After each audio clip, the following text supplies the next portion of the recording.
जय श्री कृष्ण फ्रेंड्स। मैं हूं जितेंद्र सिंह चौहान और आप देख रहे हो न्यूज़ डेली एंटरटेनमेंट।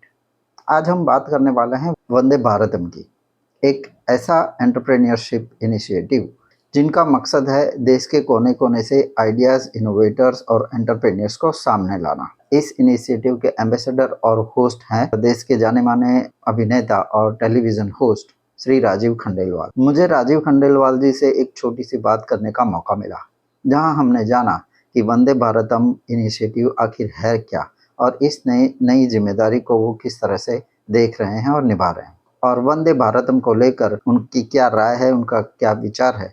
आइए उनसे ही बात करते हैं। ये वंदे भारतम एक मूवमेंट है, ये ना एक रेवोल्यूशन है, एक क्रांति है। ये जब मैं कहूँगा तो ऐसा लगेगा कि मैं बहुत बड़े बड़े शब्द यूज़ कर रहा हूँ, लेकिन अगर हम इसे सहजता से समझें तो एक्चुअली ये क्रांति है। शायद इसकी समझ हमें कुछ समय बाद आएगी जब इसके रिजल्ट सामने आएंगे, क्योंकि कोई भी क्रांति इमीडिएटली रिजल्ट लेकर नहीं आती। तो एक किस्म की क्रांति है जहाँ पर मौका दिया जा रहा है भारत के जितने भी टैलेंटेड लोग हैं, जिनके पास आइडियाज़ हैं, जो अपने आइडियाज़ को इंडिया में इम्प्लीमेंट करना चाहते हैं, अपने आइडियाज़ से बिज़नेस को बढ़ाना चाहते हैं और कहीं ना कहीं भारत को आत्मनिर्भर बनाने की क्षमता रखते हैं। तो ये वो लोग हैं जिन्हें मौका नहीं मिलता अक्सर उन छोटे शहरों से, उन गाँव से, उन कस्बों से, उन शहरों से जहाँ पर मौका नहीं मिलता कि वो किसी प्लेटफॉर्म पर आकर अपने आइडियाज़ सुना सकें। होता ये है कि अक्सर जैसा कि हम सब जानते हैं, जो वेल्थ है, जो पैसा है, वो बड़े शहरों में ही केंद्रित रहता है अक्सर। तो जो छोटे शहर वाले लोग हैं जिनके पास आइडियाज़ तो बहुत बड़े हैं, लेकिन वो कभी बड़े शहरों में आकर अपने आइडियाज़ को दूसरों तक पहुंचा नहीं पाते, उस मकाम तक नहीं पहुंचा पाते जहां से वो अपने आइडियाज़ को किसी मकाम में अंजाम तक लेकर जाए। तो ये मंच उन लोगों के लिए है जहाँ पर उनको मौका दिया गया कि आप आएँ, अपने आइडियाज़ सामने रखें और उन लोगों के सामने आइडियाज़ रखें जो सक्सेसफुल हैं, जो आपको मौका दे सकते हैं उन दरवाज़ों तक जो अक्सर उन्हें अक्सर लगता होगा कि दरवाजे कभी हमारे लिए खुलेंगे नहीं। तो ऐसे ऐसे नाम इस मंच पर आए, ऐसे ऐसे मेंटोर्स, ऐसे ऐसे लोग आए, ऐसे ऐसे बिजनेसमैन कह लीजिए, मेंटोर्स कह लीजिए, या फाउंडर्स आए जिन्होंने बड़ी बड़ी स्टार्टअप्स बना रखी हैं।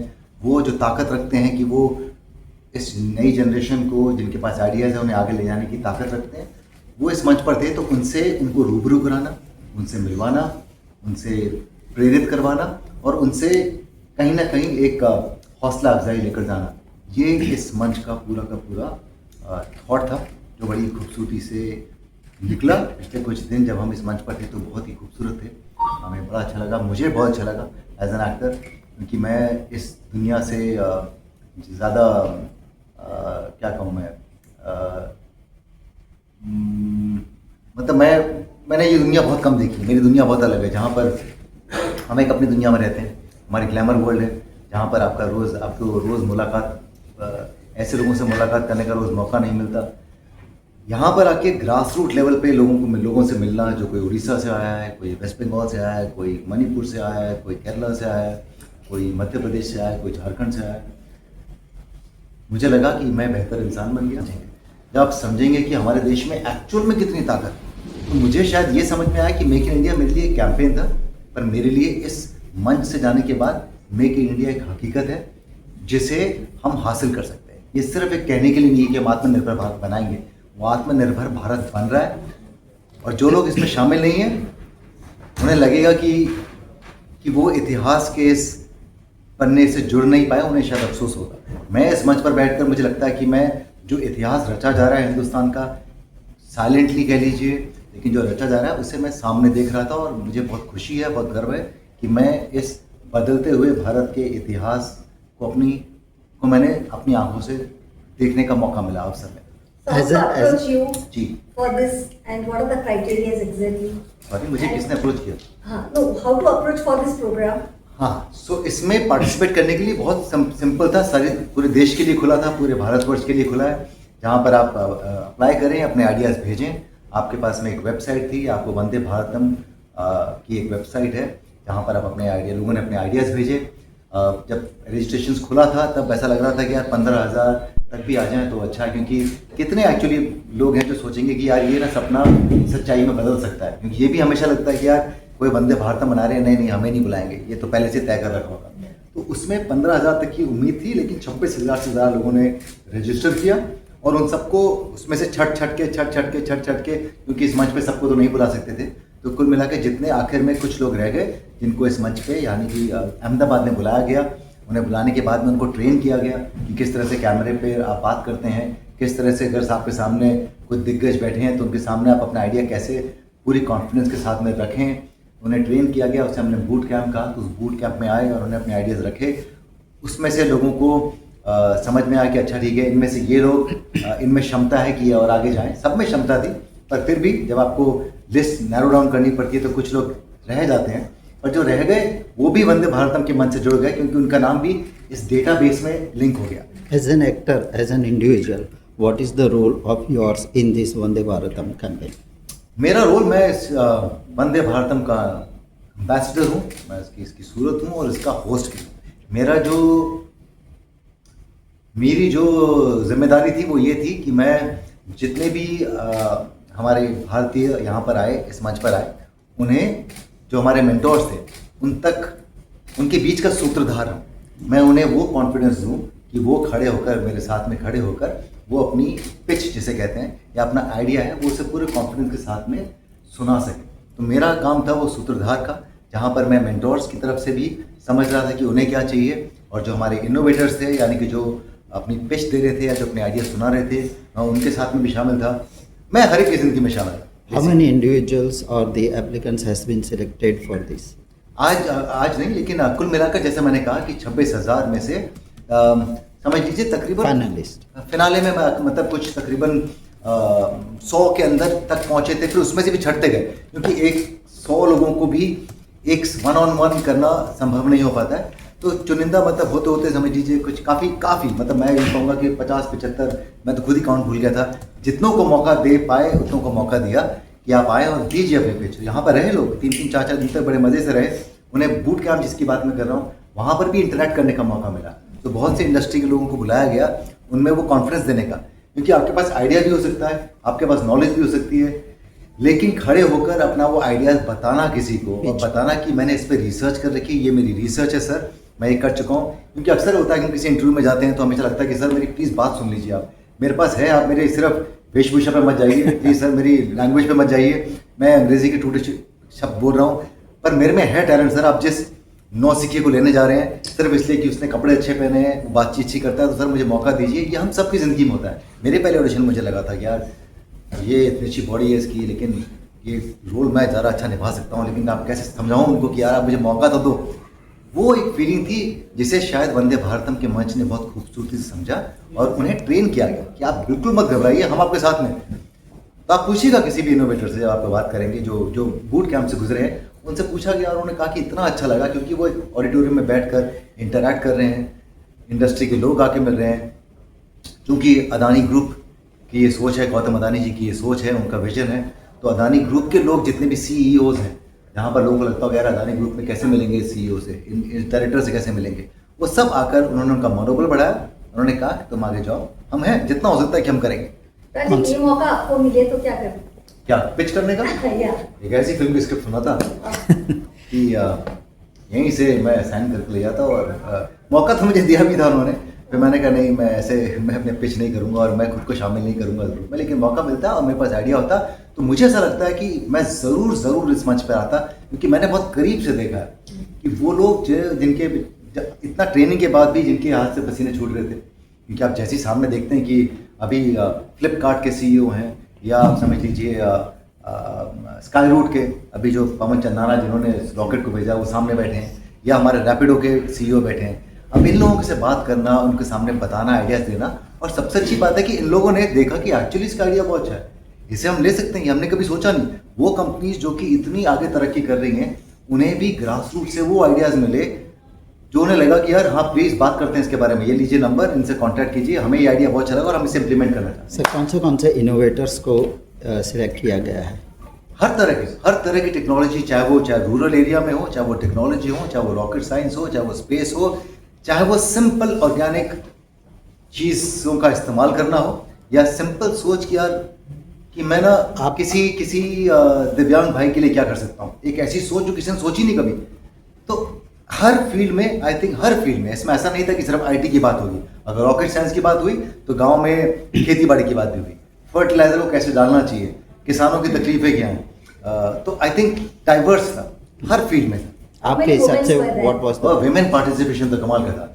जनरली ये लगता है कि यार अगेन ऐसी ये वो मंच है जहाँ पर सब लड़के लड़के आएंगे, तो बहुत खास ध्यान दिया गया कि कहीं कोई ऐसा भेदभाव ना हो, और कहीं ये ना हो कि जो एक सोच हमारी कभी चलती है कि यार टेक्नोलॉजी में तो ना लड़कियों को इतना नहीं नॉलेज होगी।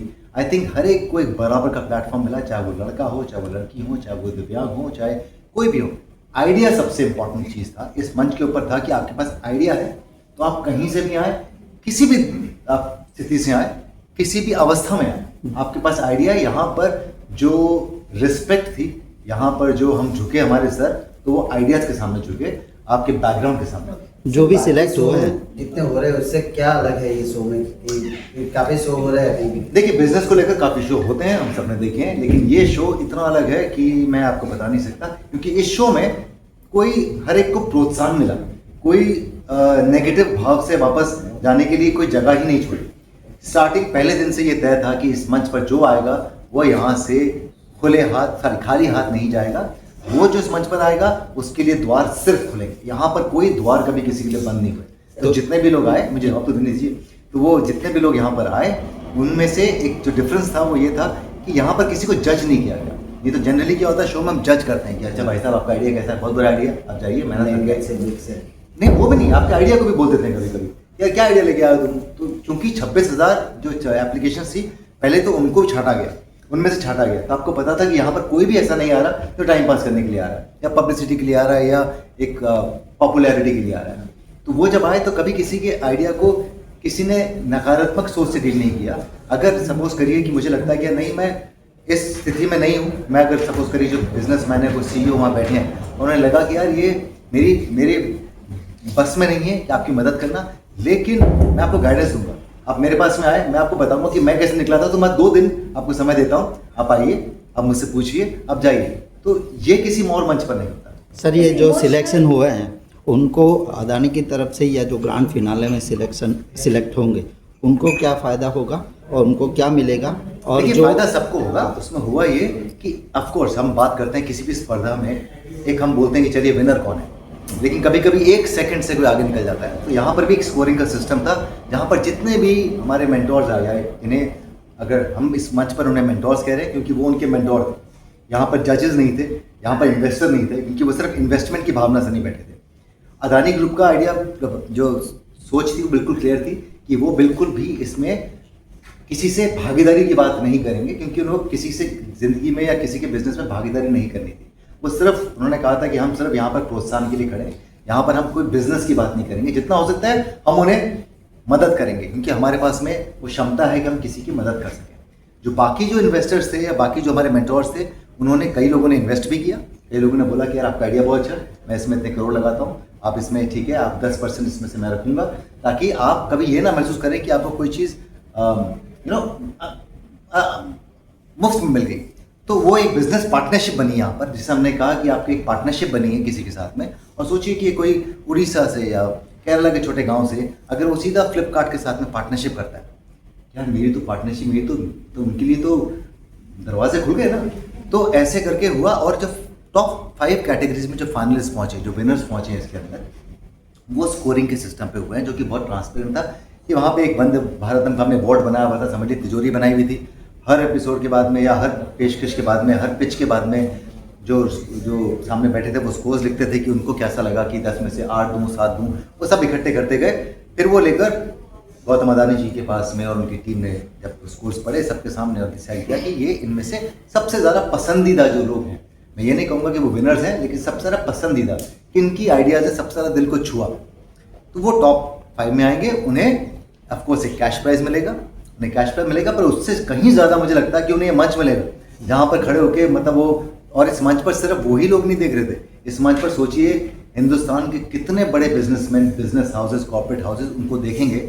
और हो सकता है कि इस वक्त इस मंच पर कभी किसी को अगर ज़रूरत नहीं थी, तो शायद किसी और को उसकी ज़रूरत हो सकती। तो आप जब जुड़ते हैं तो आपको पता है कि यार ये आदमी ना वहाँ गाँव में बैठ के वाटर पंप पे काम कर रहा है, और वाटर पंप की मे बी एक्सपर्टीज यहाँ पर किसी के पास ना हो, लेकिन वाटर पंप वाले जो ढूंढ रहे हैं कि यार ये आइडिया हमारे लिए काम का है, तूने शायद उनकी दवा दे भेजा।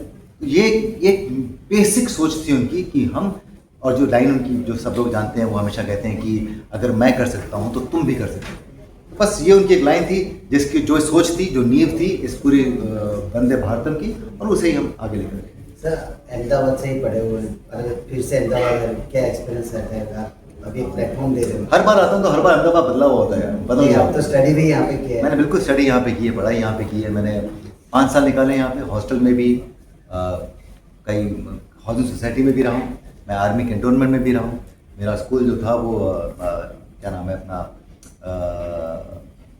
हनुमान कैंप में जो मेरा आर्मी का कैंटोनमेंट है, वहाँ मैं रहता था। शाही बाग में मेरा स्कूल था। उसके बाद मैं जेवियर्स कॉलेज से पढ़ा था। बहुत अच्छा एक्सपीरियंस हमेशा। एक तो पहले बात तो लगता है कि लगता है घर टाइप एक आ गया हूँ, सिर्फ घर के लोग हैं जो प्रॉस्पर कर रहे हैं। हमेशा लगता है कि अब घर वालों के पास पैसा आ गया है तो बहुत तरक्की हो रखी है। बदल गया, रास्ते नहीं मुझे याद रहते, मुझे बताते हैं कि यार ये नारायणपुरा है राजी, ये नारायणपुरा है, नवरंगपुरा ये है, अच्छा ये नवरंगपुरा है। तो वो लगता नहीं कि मतलब कि ये वही नवरंगपुरा है, क्योंकि आपको तो वही गलियाँ याद रहती हैं। पर अच्छा लगता है काफ़ी। मुझे लगता है कि अहमदाबाद बदल रहा है, लोगों से मिलता हूँ तो अगर मैं सिंपल बढ़ जाएगी। नहीं, बिजनेस हाँ आप बढ़ जाइए। As an individual, as an actor, what is your takeaway from this Vande Bharatam? As an actor मुझे लगता है जो मेरा टेक अवे है वो ये है कि बहुत ज़रूरी है हम एक्टर्स को कि हम इस दुनिया में आएँ, हमें मौका मिले। क्योंकि ये मैं जो लेके जा रहा हूँ कि यार अगर मैं कर सकता हूँ तो तुम भी कर सकते हो। तो मुझे मेरी फील्ड में उन लोगों को ये हौसला अफजाई देने की ज़रूरत है जो छोटे शहर से आते हैं, जो एक्टर बनना चाहते हैं। और पहले, इससे पहले तक बहुत बार आते थे, जितना हो सकता था कि मैं कहता था, पर मैंने कभी डीपली इस बात को नहीं समझा कि मेरी भी अब एक जिम्मेदारी आ गई है। यार जयपुर से, मैं हूँ जयपुर शहर का, कि जब कोई मुझे लिखता है या मुझसे मिलता है और मुझसे बोलता है कि राजीव भाई हमें भी एक्टिंग करनी है, हम भी आप भी जैसे बनना चाहते हैं, हम भी जयपुर में रहते हैं, आप भी स्ट्रगल हमें देखिए। तो मैंने कभी इतनी बारीकी से नहीं समझा जितना इस मंच पर समझा कि यार अगर तुम कर सकते हो तो क्यों नहीं। और जैसा कि मैंने कहा, ऐसा नहीं कि मैं नहीं करता हूँ, लेकिन शायद अब कुछ ज़्यादा सेंसिटिवली मैं इस बात को समझूंगा। क्योंकि अगर हमारे देश के गौतम अदानी जैसे लोग इस बात को सोचते हैं तो ये मुझे लगता है हर इंडस्ट्री में होना चाहिए। यार आप पे किसी मकान पे पहुंच गए हैं तो अगर आपके पास में क्षमता है तो क्यों ना आप किसी और की को खड़ा करने में मदद करें। Thank you. All the best and thank you so much, thank you very much.